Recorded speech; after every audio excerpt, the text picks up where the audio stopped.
India एक super power बन रहा है। हम इकोनॉमिक्स और साइंस के फील्ड में ग्रो कर रहे हैं। पर कोई देश महान कैसे बनता है? वहाँ के लोगों के माइंडसेट से। पर इस देश में लोगों का माइंडसेट थोड़ा मीडियोकर है। सिविक सेंस और डिसिप्लिन नाम की चीज़ यहाँ के लोगों के पास अभी भी अननोन है। इंडिया में दो टाइप के लोग पाए जाते हैं। एक जो खुद को एसिम्ड एस इंडियन फील करते हैं। पॉल्यूशन और पॉपुलेशन के अलावा कुछ दिया हमने दुनिया को? साइंस एंड टेक्नोलॉजी में कोई कंट्रीब्यूशन है हमारा? और दो जो इंडिया का डेवलपमेंट देखना चाहते हैं। पर इनमें से भी कुछ लोग हैं जो मानते हैं कि इंडिया अभी से एक विश्वगुरु बन चुका है। इतना कुछ अच्छा भी तो हो रहा है इस देश में, नहीं हो रहा? अरे बहुत अच्छा देश है हमारा यार। Be proud to be an Indian. इनके अकॉर्डिंग इंडिया देश में जो चल रहा है सब कुछ ठीक है, किसी को भी क्रिटिसाइज करना बेकार है। मुझे ये बात बहुत ही डिल्यूजनल लगती है। मुझे लगता है इन दोनों माइंडसेट के बीच में भारत स्टैंड करता है और देश में बहुत सारी प्रॉब्लम है। ये वो प्रॉब्लम नहीं जिनके बारे में लोग हर रोज बात करते हैं। सिविक सेंस है तो एक नॉर्मल चीज़, मगर हमारे यहाँ एक एलियन कॉन्सेप्ट की तरह है। पब्लिक ट्रांसपोर्ट में फाइट्स देखने को मिलती है, प्लेटफॉर्म में रीले बनाते हुए दिखते हैं। हाईवे पे अगर कोई एक्सीडेंट होता है तो पहले लोग सामान चोरी करते हैं, फिर हेल्प करने आते हैं। और आप रोड पे अगर निकलो तो कोई भी कहीं से भी गाड़ी लेके चला जाएगा, कोई भी गाड़ी कहीं पे भी पार्क कर दे। हेलमेट ना लगाना, ओवर स्पीडिंग करते हुए रिले मारना, ये सब यहाँ के लोगों को कूल लगती है। और करप्शन, ये भी एक बहुत बड़ा प्रॉब्लम है। अगर कोई ट्रैफिक पुलिस आपको पकड़ लेता है तो आपके मन में पहले यही ख्याल आता है कुछ आपसी पैसे देके मामला सेटल कर लेते हैं। ये स्टंटबाज भी मारी जाए, वो भी एक अनसेफ कार में। इंडिया में जो मैक्सिमम कार्स बिकते हैं वो 10 लाख से नीचे की होती है और इस कार की सेफ्टी रेटिंग भी 3 स्टार से नीचे की होती है। और क्योंकि इंडिया के लोगों को सिर्फ शो ऑफ करना पसंद है, इसलिए उनको बस एक 10 इंच का स्क्रीन दे दो, 12 सनरूफ दे दो और भी ऐसी फालतू की फीचर्स दे दो तो दिखने में अच्छे लगते हैं, भले यूज़ ना हो, तो वो कार धड़ाधड़ बिकेंगी।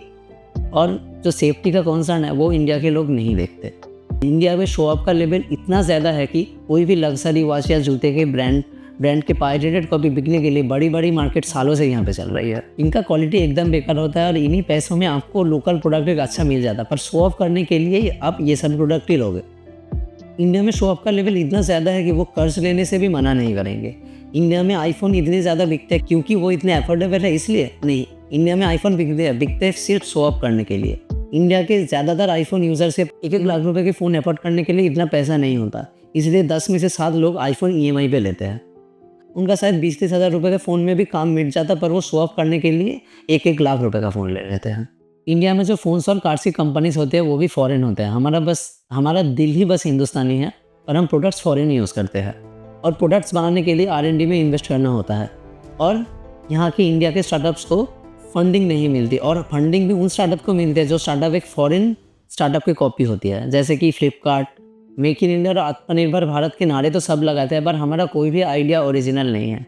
ये ओरिजिनल आइडियाज़ बनाने का जो फॉल्ट है, यहाँ पे इंडियन एजुकेशन का भी एक फॉल्ट है। यहाँ के कॉलेजेस में स्पेशलाइज ट्रेनिंग और स्किल सिखाने से ज़्यादा इतना तक बढ़ा देते हैं कि कोई जॉब लग जाए बस, फिर हम 100% प्लेसमेंट का बैनर कॉलेज के बाहर टांग देंगे।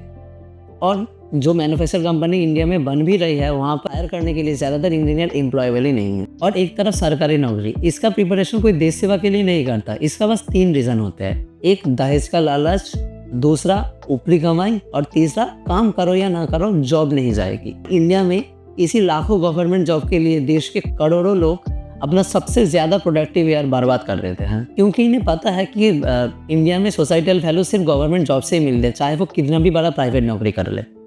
और ये वैलिडेशन पाने की भूख इंडिया में इतनी है कि देश के नेता US के मीडिया को कितनी भी बायस बोल रहे, पर यही मीडिया अगर इंडिया के बारे में कोई भी पॉजिटिव एक स्टेटमेंट बोल दे तो इसी चीज़ को वो सबसे पहले ट्वीट करते हैं। इसका तो एक नया ट्रेंड चल रहा है। अगर कोई भी फॉरेनर इंडिया के एक वीडियो को उठाएगा और बोल देगा, wow I love about India, wow I love India, I was never expecting this is happening in India, तो इन सब वीडियोस पे लाखों में व्यूज़ आ जाते हैं। हमें फॉरेन वैलिडेशन की इतनी भूख है। इंडिया में कोई देसी ब्रांड तभी चल पाता है जब इसका नाम कोई फॉरेन रखा जाए।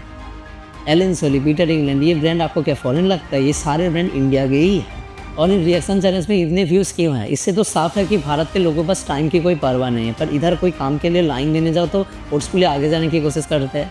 ट्रैफिक में भी अगर खड़े रहो तो वो जैसे तैसे करके आगे जाने की बस कोशिश करते हैं। और सिग्नल्स में तो टाइम काउंटर भी होता है, फिर भी हॉर्न बजाते हैं जैसे तैसे करके, बस पहले खड़ा होना चाहते हैं। अब रास्ते में निकल कर 200 मीटर भी जाओ तो आपको हर जगह गुटखा के थूक दिखने को मिल जाएंगे, थूक के निशान देखने को मिल जाएंगे। और इंडिया में तो सेलिब्रिटीज़ का काम ही है LIC के नाम पे गुटखा बेचना। और इन सब के बाद भी वो कुछ लोग बोले कि इंडिया तो एक सुपर पावर है, और इनके अकॉर्डिंग हम सेंटर पे हैं और पूरी दुनिया हमारे अराउंड ही डेवलप कर रही है। जब तक इंडिया में लोगों में सिविक सेंस डेवलप नहीं होगा तब तक ऐसा ही चलता रहेगा। पर शायद हम इन चीज़ों को भी लेकर इकोनॉमिकली डेवलप हो जाए। जब तक हम सिविक सेंस नहीं लाएंगे तब तक हम एक ग्रेट सिविलाइजेशन नहीं बन पाएंगे। This is Jyotirmay signing of.